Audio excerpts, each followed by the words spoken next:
તમારે તનથી, મનથી અને ધનથી ત્રણેય રીતે સુખી થવું હોય એનો બહુ સરસ એક ઈલાજ. તમારો વજન બહુ વધવામાં હોય, એને ઘટાડવો હોય તો સરસ મજાનો એનો ઈલાજ 108. દરરોજ 108 દંડવત તમે કરવાનો નિયમ ચાલુ કરો.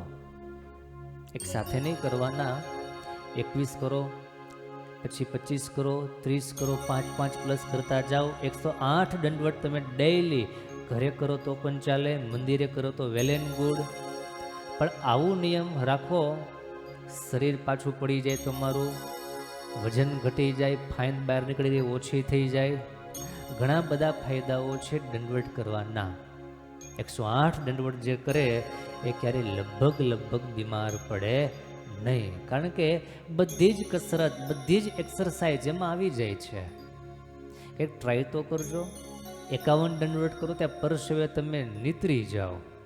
તમારે જીમ કરવાની જરૂર ન પડે, બીજે વળ ખાવાની જરૂર ન પડે. ફાયદાઓ ઘણા બધા છે 108 દંડવત કરવાના. વિશ્વાસ આવવો પડે કે ભાઈ વાત સાચી છે.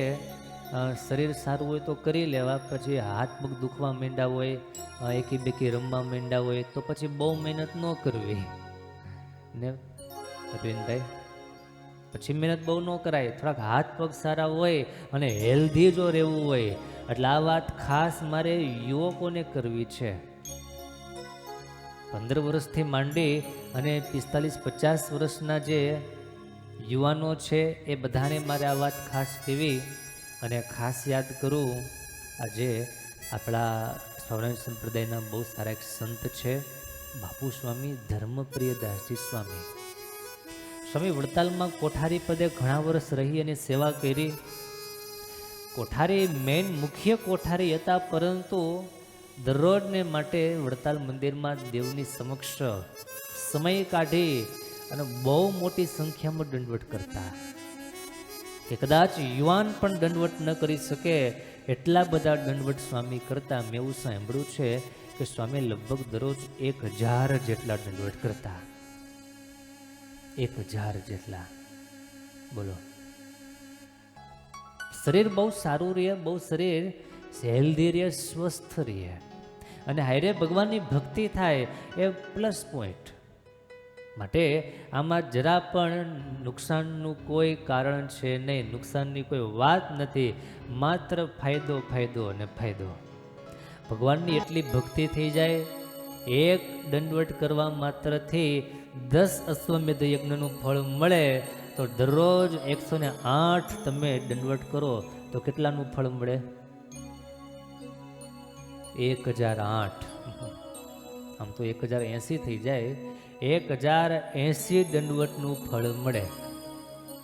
બહુ મોટો મહિમા છે. માટે જેનું શરીર થોડું સારું હોય, અથવા તો જેને નાની મોટી બીમારીઓ રહેતી હોય, શરીરમાં વજન બહુ વધી જતું હોય, એને આ પ્રયોગ અવશ્ય કરવો. આપણા સુરતના હરિભગત છે હીરાલાલ ડુંગરાણી, બહુ મોટા ભગવાને સુખી કર્યા છે, ધનાઢ્ય છે. એથી વિશેષ ભગવાનના ભગત બહુ સારા છે, એનો પણ એવો સારો અનુભવ રહ્યો છે. દરરોજ એટલા દંડવત કરે, શરીર બહુ સારું રહે, જીવ ભગવાનને પામે એવું સરસ હરિભક્તો આ સાધન છે. માટે અવશ્ય દંડવત કરવાનો નિયમ ભગવાનના ભક્તોએ રાખવું. મંદિરે જઈએ તો ભલે 108 ન કરીએ તો કાંઈ નહીં, પણ કમસે કમ 5 તો કરીએ. 5 તો કરવા, 5 થી ઓછા નહીં, કમસે કમ 5 દંડવત ભગવાનને થવા પડે. આપણી સંસ્કૃતિ છે, આપણી પરંપરા છે, મહારાજે સંતોએ આપણને શીખવાડ્યું છે. માટે તમામ સત્સંગી, સત્સંગ પ્રેમીઓ એ બધાને માટે આ વાત જરૂરી છે, ઉપયોગની છે. અને આ વાત તમે પણ જો સાંભળી છે, સારી લાગી હોય તો અનેક લોકો સુધી પહોંચાડવી. કોઈને કામ લાગી જશે, કોઈનું જીવન ભગવાનમય થઈ જશે, એનું ફળ આપણને મળે.